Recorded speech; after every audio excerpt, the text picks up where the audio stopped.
பர்திமேயு சுவிசேஷ ஊழியங்கள் வழங்கும் நற்செய்தி நேரம். தேவ செய்தி பாஸ்டர் ஆர். அகஸ்டின். இந்த நாளில் உங்களோடு பேசி வருகிறேன். தூக்கம் ஐயா, அதை விட கன நித்திரையின் ஆவி. ஏன்னா இந்த தூக்கத்தை ஒரு ஸ்பிரிட் என்று வேதம் சொல்லுகிறது, ஆவி என்று சொல்லுகிறது. ஏன்னா அளவோடு இருந்தால் அது மனிதனுக்கு வருகிற அசதிகளினாலே வரும். தன்னறியாமல் இன்னைக்கு ஆடி ஓடி வேலை செஞ்சுட்டு வந்தால் படுத்தோடனே சிலர் தூங்கிடுவான். சிலர் பார்த்திங்கன்னா எப்போ படுத்தாலும் தூங்குவான், எவ்வளவு நேரம் தூங்குவான், அளவே இல்லாமல் தூங்குவான். அந்த தூக்கம் என்ன செய்யுமா?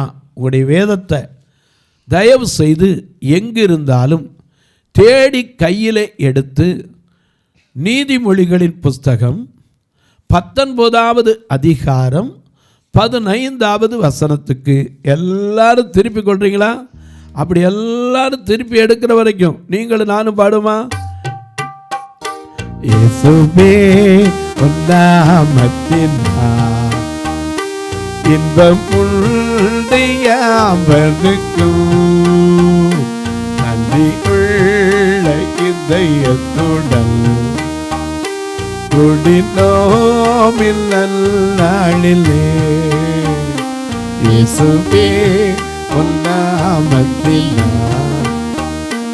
இன்பம் உள்டையாவனுக்கும் நன்றி குடினோமில் நாளிலே. எங்கள் தேவனே எங்கள் ராஜனே, எங்கள் தேவனே எங்கள் ராஜனே, என்றும் உம்மையே சேவிப்போம். நன்றியுள்ள சாட்சியாக உமக்கெல்லாம் ஜீவிப்போம்.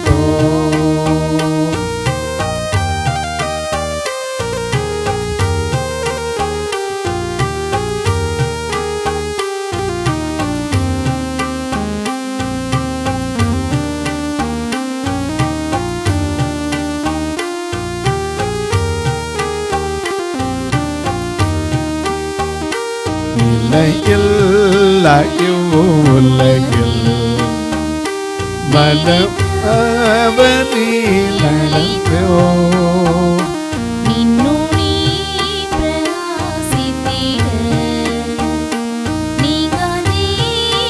கண்டடைந்தோ.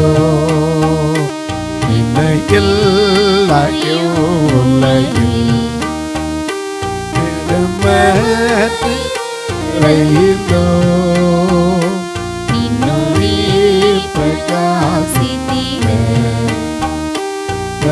ஜீவன் கண்டடைந்தோ. எங்கள் தேவனே எங்கள் ராஜனே, எங்கள் தேவனே எங்கள் ராஜனே, என்றும் உம்மையே சேவிப்போம்.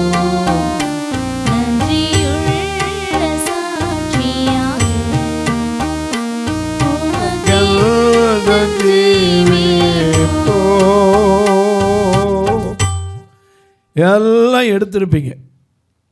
வாசிக்க சொல்லட்டுமா? நீதிமொழிகள் 19ஆம் அதிகாரம் 15ஆம் வசனம். சோம்பல் என்ன செய்யும்? தூங்கி விழப்பண்ணும். நல்ல கவனிங்க. நான் ஒரு சமயத்தில் கேரள சர்வீஸுக்கு போயிருந்தோம். அப்போ என் கூட கண்ணு அவங்கள கூட்டிகிட்டு போகிறது உண்டு. இதில் கொஞ்சம் பார்வை தெரிஞ்ச, அதாவது லோ விஷன் என்று சொல்கிறாங்களே, அப்படி தெரிஞ்சவங்களும் கூட கூட்டுறோம். ஏன்னா ஒரு உதவியாக இருக்கும். ஃபுல்லாக பார்வை இல்லாதவங்கள கையை பிடிச்சி கூட்டு போனோம். ஒரு படி வந்தால் சொல்லணும், கல் வந்தால் சொல்லணும். ஏன்னா எல்லோரும் விரும்புகிறது என்னென்னா, இந்த கிறிஸ்மஸ் டயத்தில் வந்து என் வீட்டில் ஒரு ஜெபம் போயிட மாட்டிங்களா? நான் யாருக்கும் நோட்டீஸ் போட்டு போகிறதும் இல்லை, எந்த கவரும் போட்டும் ஒரு நாளும் கேட்டதும் இல்லை. ஏன்னா ஆண்டவர் எனக்கு அப்படி சொல்லவும் இல்லை. ஏன்னா அவர் சொன்னது என்ன? நான் என் நாமத்தை பிரஸ்தாபப்படுத்துகிற எந்த ஸ்தானத்திலும் உன்னிடத்தில் வந்து உன்னை ஆசீர்வதிப்பேன். அதுதான் அவருடைய எனக்கு கொடுத்த வாக்கு. நான் ஒரு நாளும் கேரள் வந்துருச்சுனோட நோட்டீஸ் அடித்து வீடு வீடாக போய் பிரதர் இத்தனை மணிக்கு வாரோம்லாம் சொன்னதே கிடையாது. ஏன்னா ஜெபம் பண்ணுறதுக்கு எப்போ போனால் என்ன, அவங்க போட்டால் என்ன போடாட்டி என்ன, கூப்பிட்டா என்ன கூப்பிடாட்டி என்ன, அது நம்முடைய கடமை. ஏன்னா கலாத்தியர் 6:2 வாசிக்கிறோம். என்ன செய்யணுமா, அழகாக பவுல் எழுதியிருக்கிறார். கலாத்தியர் 6:2 மிக அழகாக எழுதி வச்சிருக்கார்.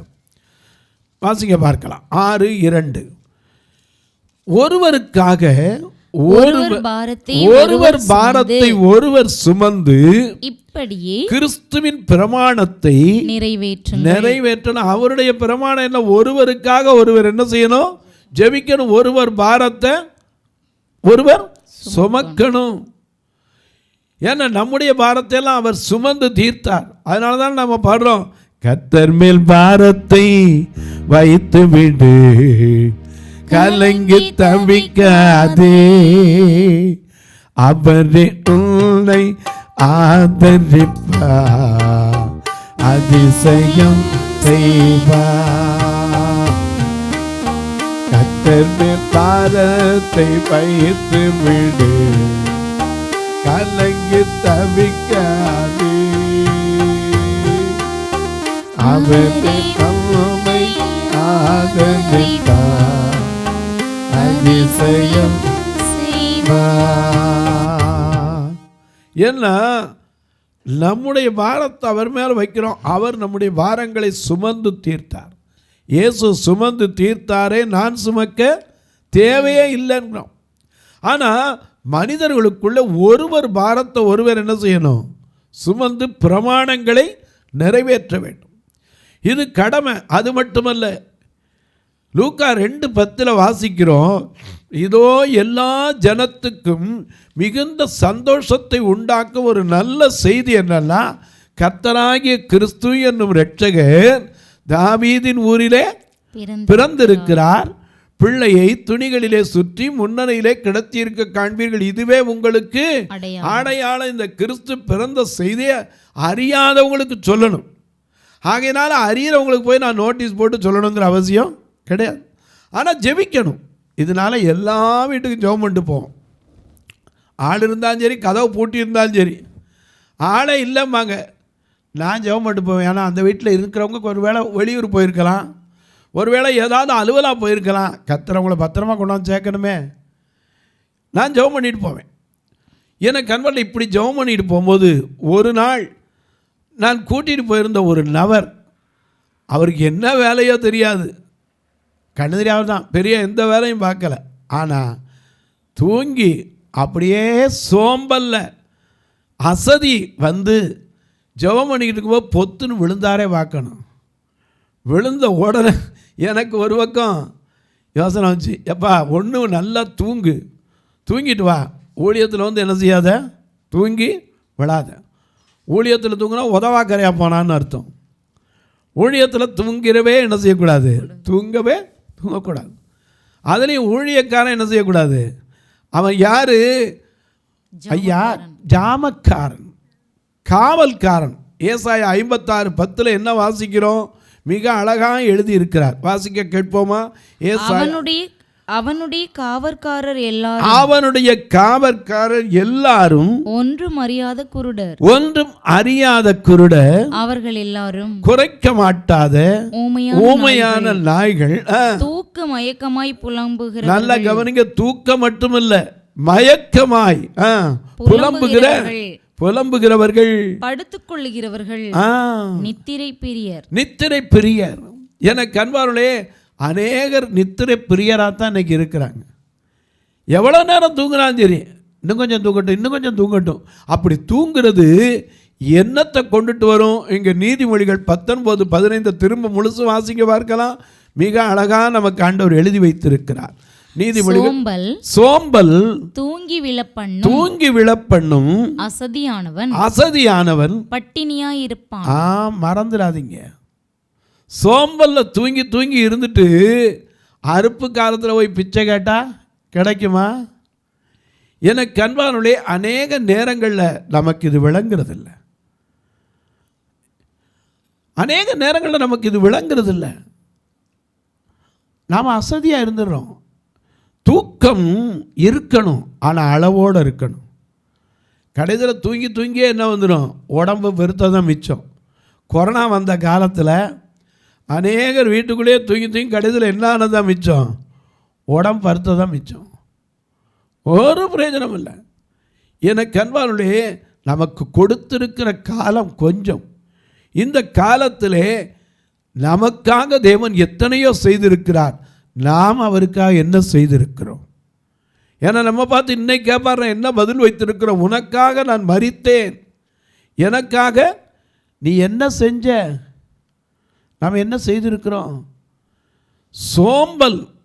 அதனால தான் சொல்கிறாரு நீதிமொழிகளின் புஸ்தகம் 6ஆம் அதிகாரம் 6ஆம் வசனத்தில் இந்த சோம்பேறிக்கு ஒரு புத்தி சொல்றார். சோம்பேறியே நீ எறும்பினிடத்தில், நல்ல கவனிங்க, நீ எறும்பினிடத்தில் போய் அதன் வழிகளை நல்லா உட்கார்ந்து கவனித்து பார்த்து ஞானத்தை கற்றுக்கொள். எங்க போய் ஞானம் இருக்கு? எறும்புட்ட. ஆண்டவர்கிட்ட ஞானம் இருக்கு. ஏன்னா வேதம் சொல்லுது, ஒருவன் ஞானத்தில் குறைவாய் இருந்தால் சம்பூர்ணமாக கொடுக்கிறவர், யாவரையும் கடிந்து கொள்ளாதவர். அந்த தேவனிடத்தில் கேட்டோம். ஏன்னா அவர் தான் ஞானம். தூக்கம் இருக்கணும், ஆனால் சோம்பல் என்னத்தை கொண்டு வரும்? அசதியை கொண்டு வந்துடும். அசதி வந்துருச்சுன்னா கர்த்தருடைய வார்த்தை நம்ம காதில் என்ன செய்யாது? ஏறாது. எனக்கு கண்பானுடைய அப்படி போகும்போது தூங்கி விழுல பக்கத்தில் அவங்க மேலே விழுந்துட்டார். எனக்கு பயமாகி போச்சு. ஏன்னா பெண்கள் இருந்தாங்க. பாவம், இவர் விழுந்து அந்த அம்மாவுகளை என்ன செய்யக்கூடாது? நசிக்கிறக்கூடாது. நான் தான் சொன்னேன்ப்பா, தயவு செய்து போய் முதல்ல நல்லா தூங்கு, அப்புறம் வான்னு. ஆனால் தூக்கத்தினால என்ன பலன்னு கேட்டிங்கன்னா, நீதிமொழிகளில் மிக அழகாக வாசிக்கிறோம். 10ஆம் அதிகாரம் 5ஆம் வசனத்தை வாசிக்க கேட்போம். நீதிமொழிகள் 10:5. கோடை காலத்தில் சேர்க்கிறவன் புத்தியுள்ள மகன். நல்ல கவனிங்க, புத்தியுள்ள மகன். அறுப்பு காலத்தில் தூங்குகிறவன் லெச்சையை உண்டாக்குகிற மகன். 2 பிள்ளைகள் இருக்காங்க. ஒரு பிள்ளை யாரு? எப்ப இருப்பானா? திரும்ப வாசிங்க. 2 பிள்ளை. கோடை காலத்திலே சேர்க்கிறவன் புத்தியுள்ள மகன். அதே சமயத்தில் அறுப்பு காலத்திலே தூங்குகிறவன் அவனும் மகன் தான், ஆனா லட்சை உண்டு பண்ணுகிறான். அதனால தான் இந்த சோம்பேறியை பார்த்து சொல்றாரு, அப்பா நீ எங்க போ, எறும்பு எங்க இருக்கோ வீட்டுக்குள்ள எறும்பு வர்ற மாதிரி ஏதாவது செய்யுங்க, இல்லை எறும்பு இருக்கிற இடத்துல போய் பாருங்க. எறும்பு வர மாதிரி என்னையா செய்யணும்? கொஞ்சம் ஜீனியை போடுங்க, வேண்டியதில் அதே வந்துடும். யாரும் போய் சொல்ல வேண்டாம், எறும்புகளே வாருங்கள், நான் இங்கே உங்களுக்கு இனிப்பு வைத்திருக்கிறேன்னு சொல்ல வேண்டியதில்லை. ஏன்னா அதுக்கு சுவாசத்தில் டக்குன்னு அந்த வாசனை தெரிஞ்சிடும். எங்கே இருந்தாலும் என்ன செய்யும்? எறும்பு வந்து மொக்க ஆரம்பிச்சிடும். எனக்கு கண்வர்களை, சோம்பேறியே நீ எறும்பினிடத்தில் போய் அதன் வழிகளை பார்த்து ஞானத்தை கற்றுக்கொண்டு சொல்லி நிப்பாட்டினா பரவாயில்ல. என்ன சொல்கிறாரு? இன்னும் கொஞ்சம் சொல்கிறார் பாருங்க, வாசிங்க. மிக அழகா, நீ எறும்பினிடத்தில் போய் அதன் வழிகளை நல்லா பார்த்து ஞானத்தை கற்றுக்கொள். அதற்கு பிரபுவும் தலைவனோ அதிகாரியும் இல்லாதிருந்தும். யாருமே கிடையாது. நமக்கு எங்க போனாலும் லைன்ல நின்று சொல்றதுக்கு ஆள் இருக்கு. ரயில்வே கவுண்டருக்கு போனா கம்ப வச்சு தட்டி வருஷம் பஸ்ஸுக்கு போனால் வரிசையாக நில்லுங்க, ட்ரெயினுக்கு போனால் சரி நில்லுங்க வரிசையாக நில்லுங்க சொல்லிக்கிட்டே இருப்பாங்க. ஸ்கூல் படிக்கிற காலத்துலேருந்து வரிசை நமக்கு சொல்லி, அப்போவும் நாம் இன்றைக்கி என்ன செய்ய மாட்டோம்? ஒருத்தரை தள்ளி விட்டு அங்கிட்டு முன்னாடி போயிடும். அப்படியே பைய நண்டு ஒருத்தருக்கு முன்னாடி போயிருப்போம். இல்லை கிராஸாக போய் நின்னாது ஊடையில் பூந்துட மாட்டோமான்னு பார்ப்போம். அதுக்கு ராஜாவும் இல்லை, தலைவனும் இல்லை, பிரபுவும் இல்லாதிருந்தும் என்ன செய்யுது? கோடை காலத்தில் அதுக்கு யாரும் போய் கோடை காலம் வருதப்பா, இப்போ நீ சம்பாரிச்சுக்கிட்டா தான், மழை காலத்தில் ஒன்றால் முடியாது, யாரும் அதுக்கு பள்ளிக்கூடம் வச்சு போதிக்கலை. ஆனால் அதுக்கு தெரியுது கோடை காலம். வாசிக்க. கோடை காலத்தில் தனக்கு ஆகாரத்தை சம்பாதித்து அறுப்பு காலத்தில் தனக்கு தானியத்தை சேர்த்து வைக்கும். அதுக்கு அறுப்பு காலம் தெரியுது, தூங்குறது இல்லை. ஆனால் அறுப்பு காலத்தில் தூங்குற மகன் இருக்கிறான். அவன் எந்த மகன்? லட்சையை அடைகிற மகன். எனக்கு அன்பானவர்களே, அறுப்பு காலத்தில் தூங்கினா, ஏன்னா சில சொல்லுவாங்க விதைக்கும் போது தூங்கிவிட்டு அறுக்கும் போது அறுவாளை தூக்கிட்டு போனால் என்ன பிரயோஜனம்? விதைக்கும் போதும் முழிச்சிருக்கணும், அறுக்கும் போதும் என்ன செய்யணும்? முழிச்சிருக்கணும். அநேக நேரங்களில் நமக்கு தெரியலை. நீதிமொழிகள் 23:21 வாசிக்க கேட்போம். நீதிமொழிகள் 23:21 வாசிக்க கேட்போம். குடியனும் போஜன பிரியனும் தரித்திரராவான். தூக்கம் கந்தைகளை உடுத்துவிக்கும். நல்ல கவனிங்க, தூக்கம் கந்தையை உடுத்துவிக்கும். சோம்பேறியே எவ்வளவு நேரம் தூங்குவ? இன்னும் கொஞ்சம் தூங்கட்டும், இன்னும் கொஞ்சம் தூங்கட்டும், கை முடக்கி கொண்டு உறங்குவாயோ? அப்படின்னா உனக்கு என்ன வரும்? உன் தரித்திரம் வழிப்போக்கனை போலவும் உன் வறுமை ஆயுதம் அணிந்தவனை போலவும் வரும். அப்புறம் வீட்டில் பட்னி தான். அறுப்பு காலத்தில் தூங்குற மகன் லட்சியம் அடைஞ்சு சோம்பலாக இருக்கிறவன் எப்படி தான் இருப்பான்? பட்னியாக தான் இருப்பான். உழைக்கணும். ஏன்னா ஆண்டவர் என்ன சொல்லியிருக்காரு? உன் கைகளின் பிரயாசத்தை நீ சாப்பிடுவாய், உனக்கு பாக்கியமும் நன்மையும் உண்டாயிருக்கும். எனக்கு அன்பானே, கைகளில் பாடுபட்டு அதனுடைய பலன் சாப்பிட்டா அது செமிக்கும். சும்மா உட்காந்து தின்னுட்டு தூங்குனா செமிக்காது. அப்புறம் ஜெலிசில் வாங்கி குடித்தாலும் சரி, எண்ணத்தை வாங்கி குடித்தாலும் சரி, ஈனோவை போட்டு குடித்தாலும் சரி, எண்ணத்தை வாங்கி குடித்தாலும் செமிக்காது. நாம் வேலை செய்யணும். ஆண்டவர் நமக்கு கொடுத்திருக்கிற கைகள், ஏன்னா நம்ம பாடுறோம் என்னது? 2 சின்ன கண்கள் தேவனை பார்க்க, 2 சின்ன காதுகள் அவர் சத்தம் கேட்க, 2 சின்ன கைகள் அவர் வேலை செய்ய, 2 சின்ன கால்கள் அவர் பாதை நடக்க, 1 சின்ன நாவு அவர் சத்தியம் பேச, 1 சின்ன இருதயம் அவருக்கு தாமே ஏற்றுக்கொள்ளும் கர்த்தாவே, என்றென்றைக்கும் உமக்கே கீழ்ப்படிந்திருப்பேனாமே. நாங்கள் படிக்கும்போது இந்த பாட்டெலாம் சின்ன பிள்ளையா இருக்கும் சொல்லிக் கொடுப்பாங்க. இன்றைக்கி எனக்கு அது மறந்ததே கிடையாது. எப்போவுமே அந்த வாலிப பிராயம் இருக்க கிடைக்காதுங்க. அப்போ கற்றுக்கொள்ளணும். கற்றுக்கொள்ளும் போது போய் தூங்கிட்டு பின்னாடி வந்தால் என்ன இருக்கும்? எனக்கு அன்பானுடைய தூக்கத்தினால தரித்திரம் தான் வரும், வறுமை தான் வரும், பட்னி தான் வந்து சேரும். வேலை போகாமல் இருந்தால் குடும்பத்தில் பிள்ளைகளுக்கு என்ன சாப்பாடு கொடுக்கறது? எப்பேற்பட்ட மனுஷனும் வேலை செய்யும். பவுல் கூட கூடாரத்தில் வேலை செய்தான், தன் கைகள்னால் வேலை செய்து சாப்பிட்டான். அதுக்காக இன்றைக்கி ஊழியம் பண்ணுறோம், வேலை செய்யக்கூடாதுன்னு இல்லை. நமக்கு ஒரு வேலையை வச்சுக்கிட்டு கூட ஊழியம் பண்ணலாம், தப்பு கிடையாது. ஏன்னா அதில் வர்றதே ஆண்டவருக்காக பயன்படுத்தலாம். நான்லாம் கண்டிப்பாக அப்படி இருந்தால் போயிருப்பேன். எனக்கு பார்வை இல்லாதனால தான் இன்றைக்கி முழு நேரம் ஆண்டவருடைய பணியில் நிற்கிறேன். இருந்தால் அதில் பார்த்து எத்தனையோ ஏழைகளுக்கு என்ன செய்யக்கூடும் என்று சிந்திக்கிற எண்ணம் எனக்கு வந்துடும்.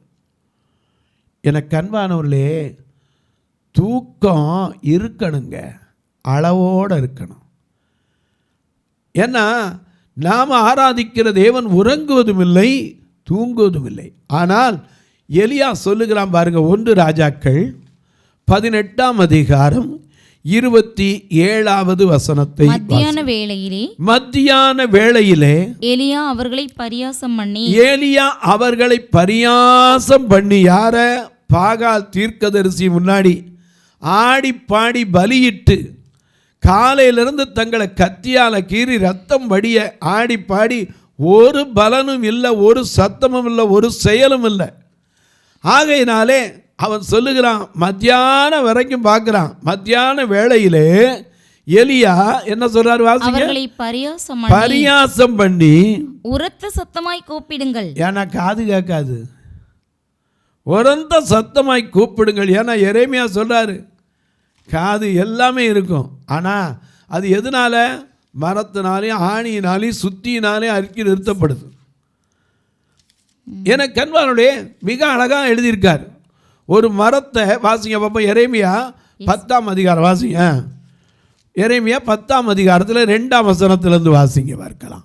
புறஜாதிகளுடைய மார்க்கத்தை கற்றுக்கொள்ளாதீர்கள். சரி, வானத்தின் அடையாளங்களாலே புறஜாதிகள் கலங்குகிறார்கள் சொல்லி நீங்கள் அவைகளாலே கலங்காதிருங்கள். ஜனங்களின் வழிபாடுகள் வீணாயிருக்கிறது. காட்டில் ஒரு மரத்தை வெட்டுகிறான், அது தச்சன் கையாடுகிற பாச்சியால் பணிப்படும். வெள்ளியினாலும் அதை அலங்கரித்து அது அசையாதபடிக்கு சுத்தியினாலும் ஆணிகளினாலும் உறுதியாக்குகிறார்கள். அவைகள் பனையைப் போல நெட்டையாய் நிற்கிறது.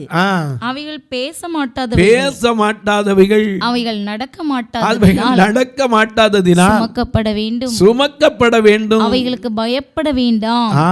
அவைகள் தீமை செய்யக்கூடாது, நன்மையும் செய்ய முடியாது. அவைகளுக்கு சக்தி கிடையாது. ஆகையினால அவன் சொல்றாரு, பரியாசம் பண்ணி அப்ப ஒன்றும் செய்ய முடியாது. உரத்த சத்தமா கூப்பிடுவோம், இன்னும் கொஞ்சம் சத்தமா கூப்பிடுங்க. அவன் தேவனாமே. அவன் என்ன செய்வான்? அவன் தியானத்தில் இருப்பான், அல்லது அலுவலா எங்கேயாவது வேலையா போயிருப்பான், அல்லது பிரயாணம் போயிருப்பான், அல்லது தூங்கினாலும் தூங்கி இருப்பான். அவனை தட்டி எழுப்ப வேண்டியதா இருக்கும். ஏன்னா பார்க்கறதுக்கு இளவயதா இருக்கும் சிலர்லாம். ஏன்னா படுத்துங்கன்னா கிழமை மாதிரி தூங்குவாங்க. நான் சும்மா சொல்ல, ஆதியாகமம் 49:9 மிக அழகா நமக்கு எழுதி வச்சிருக்காரு.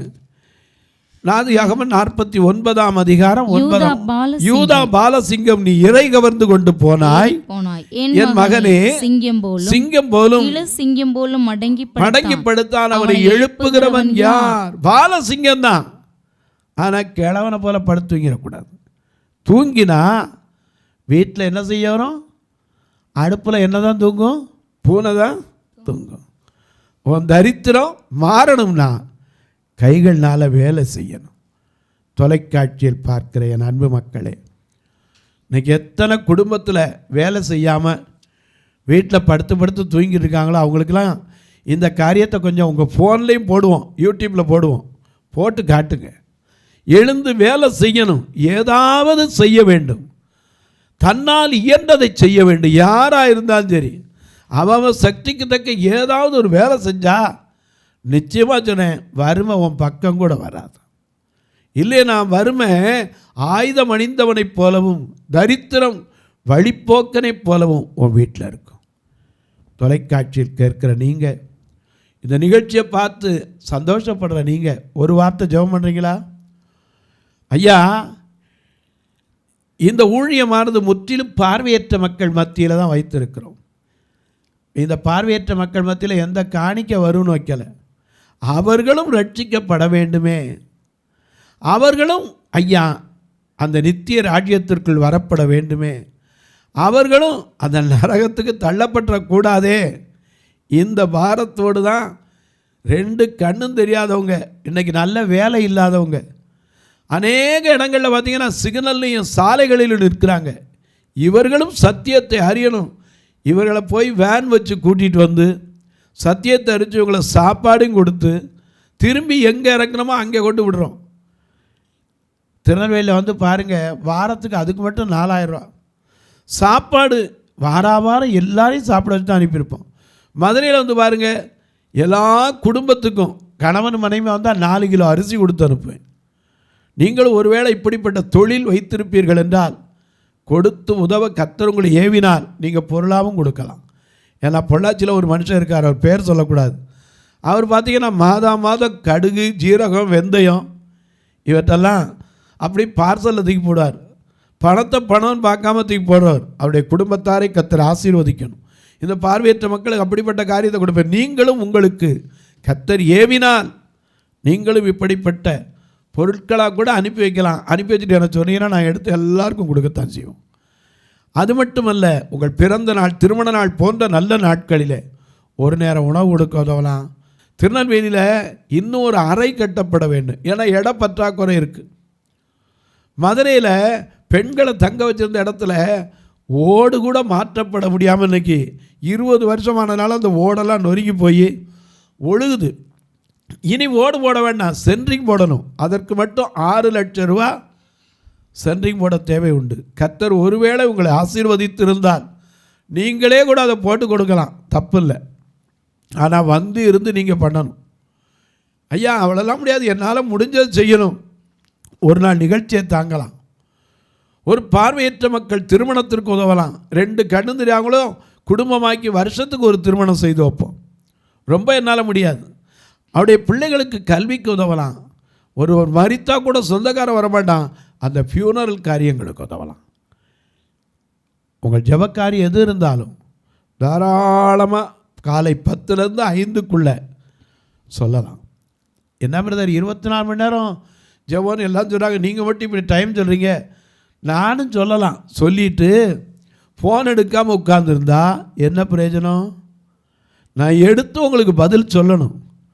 ஏன்னா நீங்கள் எவ்வளவோ பாரத்தோடு கூப்பிடுவீங்க. அந்த பாரத்தை நான் புரிந்து கொண்டு எடுத்து உங்களுக்கு பதில் சொன்னால் தான் சந்தோஷம்.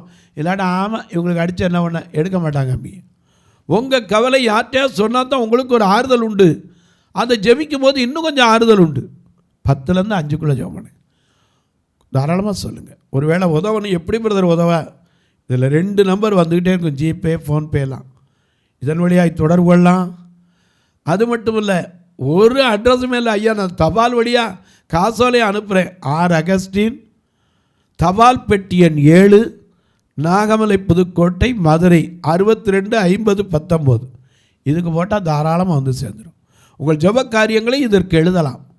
அது மட்டுமல்ல, ஐயா நாங்கள் வந்து பார்க்கலாமா? ஐயா தாராளமாக வாங்க, ஃபோன் பண்ணிட்டு வாங்க, அலைஞ்சிடக்கூடாது. நான் காத்திருந்து உங்களை கூட்டிகிட்டு போவேன். வர்றதுக்கு முன்னாடி எனக்கு ஃபோன் பண்ணுங்கள். நானும் அதற்கு ஆயத்தமாக உங்களுக்காக நின்று உங்களை கூட்டிகிட்டு போய் காட்டி திருப்பி அனுப்புகிற வரைக்கும் உங்களோட இருந்து அனுப்பி வைப்பேன். இப்போவும் உங்களுக்காக ஜெபிக்கட்டுமா? நல்ல பிதாவே, நன்றியோடு துதிக்கிறோம் சுவாமி. இந்த நல்ல நாளிலே தூக்கம் மனிதனுக்கு கொடுக்கப்பட்ட அநேகர் பிரியப்படுகிற காரியம் தூக்கம்தான். ஆனால் தூக்கத்தினாலே வருகிற நன்மைகள் என்ன, தீமைகள் என்ன?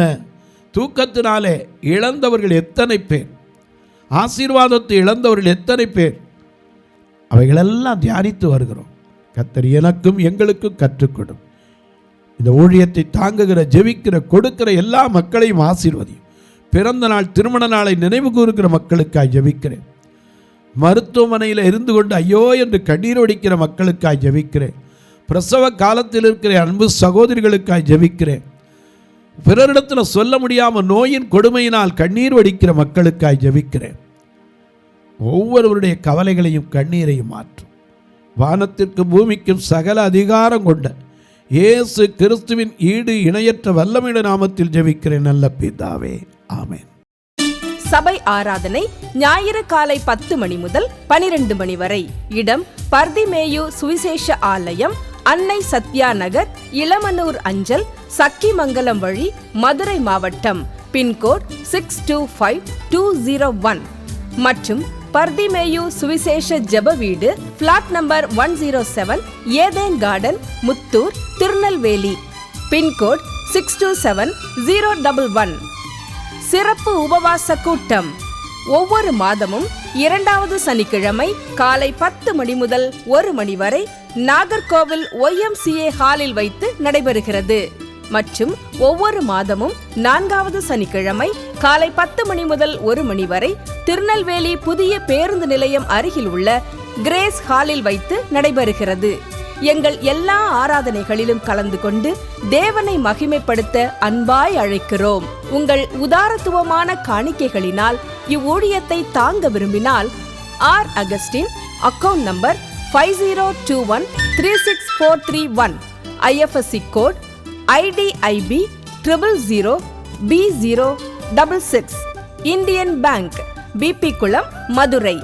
ஜிபே நம்பர் 9842181917, BGM மினிஸ்ட்ரீஸ் மற்றும் 9442559772, பிளைண்ட் மினிஸ்ட்ரீஸ் அகஸ்டின்.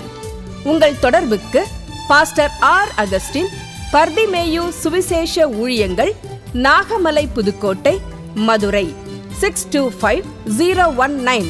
தொலைபேசி எண்கள் 9842181917 மற்றும் 9442559772.